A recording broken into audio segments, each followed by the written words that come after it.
जय शंकर जय शिव गोरख सभी भक्तों को।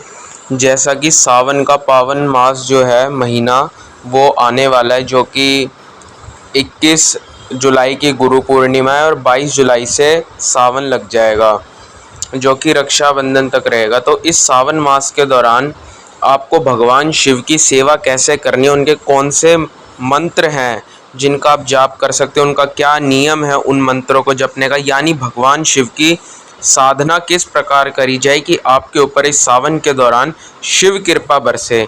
तो कुछ नियम और 2 मंत्र मैं आपको बताऊंगा। इन 2 मंत्रों में से आपको कोई भी एक मंत्र का जाप करना है। इसके अलावा जो नियम है वो दोनों मंत्रों के लिए समान ही रहेंगे, तो इन नियमों पर आपको चलना होगा। इस प्रकार से आपको सावन मास के दौरान ही भगवान शिव की कृपा प्राप्ति होगी।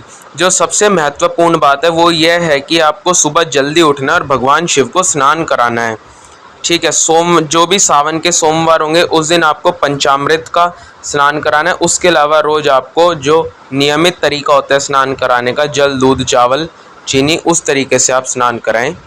ठीक है, इस साधना में मैं आपको मंत्र बाद में बताऊंगा, पहले नियम को कहीं नोट कर लीजिए।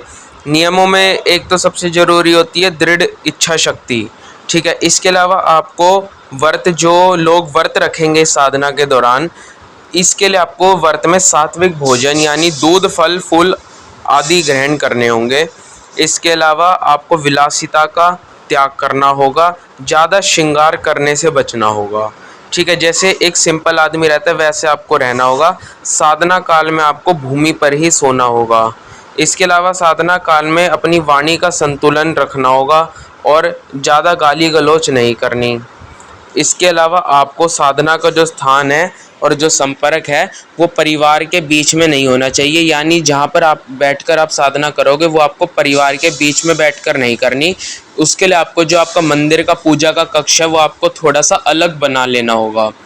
इससे क्या होगा कि आपको साधना करने के दौरान शांति की अनुभूति होगी। ठीक है, इसके अलावा आपको अपने इष्ट देव के ऊपर पूर्ण विश्वास होना चाहिए और मंत्र जप जो है उसका चिंतन आपको करना होगा। या तो आप मानसिक रूप से भी कर सकते हैं जप का चिंतन, इसके अलावा नहीं तो आप मुंह से बोलकर भी कर सकते हैं। और पूरे सावन मास के दौरान बिना बात के कुछ ना बोले, ज़्यादातर मौन रहने की कोशिश करें।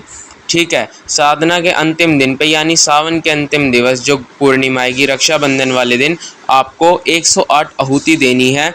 हवन करना है, यानी एक प्रकार से आपको जिसके अंदर 108 आहुति उस मंत्र की देनी है जिस मंत्र का आप जाप करोगे।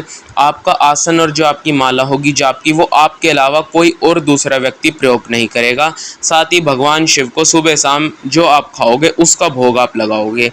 अब मंत्र सुन लीजिए ध्यान से, इन 2 में से कोई भी एक मंत्र आपको करना है। ये दोनों ही मंत्र भगवान शिव के बड़े प्रिय मंत्र हैं और सरल मंत्र हैं। जो पहला मंत्र है वो इस प्रकार है, ओम नमः शिवाय शुभम शुभम कुरु कुरु शिवाय नमः ओम। इस मंत्र को मैं पुनः बोल रहा हूँ, इसे आप ध्यान से सुनिएगा, इसका उच्चारण कैसे करना है। ओम नमः शिवाय शुभम शुभम कुरु कुरु शिवाय नमः ओम। ठीक है, इस मंत्र की आपको कम से कम 5, 11 या 21 माला डेली करनी होगी। एक ही संख्या में माला आपको करनी होगी, चाहे 5 करो, 11 करो, चाहे 21 करो। दूसरा मंत्र है वो इस प्रकार है, ओम नमः शिवाय। मैं पुनः इस मंत्र को बोल रहा हूँ, ओम नमः शिवाय, ये मंत्र है।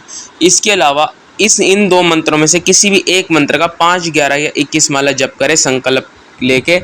इसके साथ में रोज 11 या 21 बार अलग से भगवान शंकर के महामृत्युंजय मंत्र का आपको जप करना होगा, जो कि इस प्रकार होगा। ध्यान से सुन लीजिए इसे, मैं इसका जो उच्चारण है आपको स्पष्ट करना होगा। ओम हों ज्यूसा ओम भूर्भुवस्व ओम त्र्यंबकम यजामहे सुगंधिम पुष्टिवर्धनम उर्वारुकमिव बंधनान् मृत्युमोक्षे मामृतात्। ओम स्व भू भू ओम सह जू हो ओम। इस मंत्र का आपको जप 11 या 21 बार इन 2 में से जो भी आप मंत्र करोगे उसके पहले करना होगा। ठीक है, इस प्रकार से सावन मास के दौरान आपको भगवान शिव की 100% कृपा मिलेगी इस संकल्प से, इस साधना से।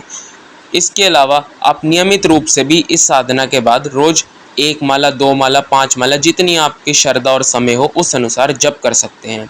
आशा करता हूँ जानकारी अच्छी लगी तो वीडियो को लाइक, शेयर, कमेंट करें। इसके अलावा कमेंट सेक्शन में जय शंकर और जय शिव गोरख ज़रूर लिखें। धन्यवाद।